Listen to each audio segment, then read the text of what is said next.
Samajwadi party और कांग्रेस का जो गठबंधन है उसमें उत्तर प्रदेश से खबर ये सामने आ रही है कि यहाँ पर जो विधानसभा सीटों पर उपचुनाव का ऐलान हो चुका है, बिगुल बज चुका है, तो यहाँ पर सीट शेयरिंग के फार्मूले पर तकरीबन मोहर लग चुकी है।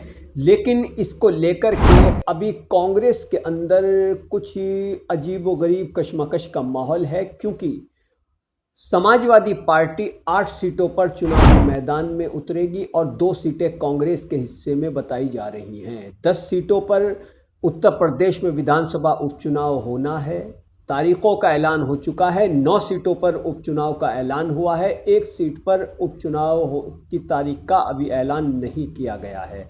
जल्दी ही यहाँ भी ऐलान की घोषणा हो सकती है।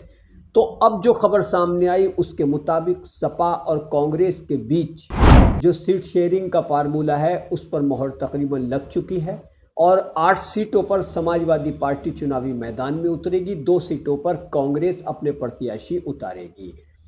आपको ये भी मालूम होगा कि विधानसभा उपचुनाव को लेकर अखिलेश यादव 6 सीट पर पहले ही सपा प्रत्याशियों के नामों का ऐलान कर चुके हैं।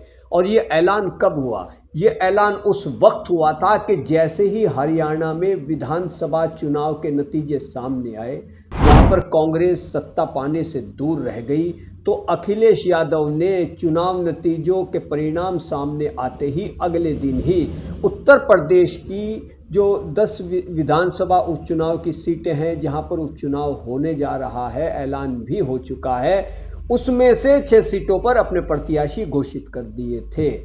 अब जो खबर सामने आ रही है उसके मुताबिक 8 सीटों पर समाजवादी पार्टी और 2 सीटों पर कांग्रेस अपने प्रत्याशी चुनावी मैदान में उतारेगी। 6 सीटों पर अखिलेश यादव पहले ही ऐलान कर चुके हैं। तो ऐसे में कांग्रेस के अंदर इस बात को लेकर कुछ नाराज़गी भी अंदरूनी तौर पर महसूस हो रही है। खुले तौर पर कुछ सामने नहीं आया, लेकिन बताया ये जा रहा है कि कांग्रेस के कई दिग्गज नेता इस सीट शेयरिंग के फार्मूले से संतुष्ट नहीं हैं, क्योंकि कांग्रेस उत्तर प्रदेश में जो विधानसभा उपचुनाव 10 सीटों पर होगा उसमें 5 सीटों पर अपने प्रत्याशी उतारना चाहती थी। लेकिन अखिलेश यादव ने हरियाणा विधानसभा चुनाव के नतीजे सामने आते ही अपने 6 सीटों पर प्रत्याशियों के नामों का ऐलान कर दिया। तो जाहिर सी बात है कि अब आगे इस फार्मूले पर तो तकरीबन मोहर लग चुकी है, तो क्या सियासत वहां पर नया रूप धारण करती है और क्या कांग्रेस हाईकमान पूरी तरह से इस फार्मूले पर राज़ी है?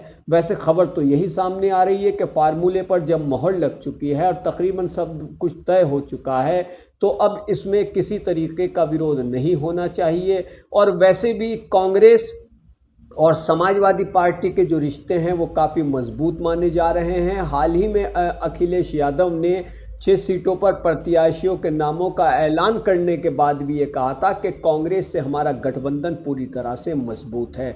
बहरहाल ये सियासत है, किसी संभावना से इनकार नहीं किया जा सकता। कीजिए मानव जगत लाइव को सब्सक्राइब, वीडियो को शेयर कीजिए, कमेंट कीजिए। धन्यवाद।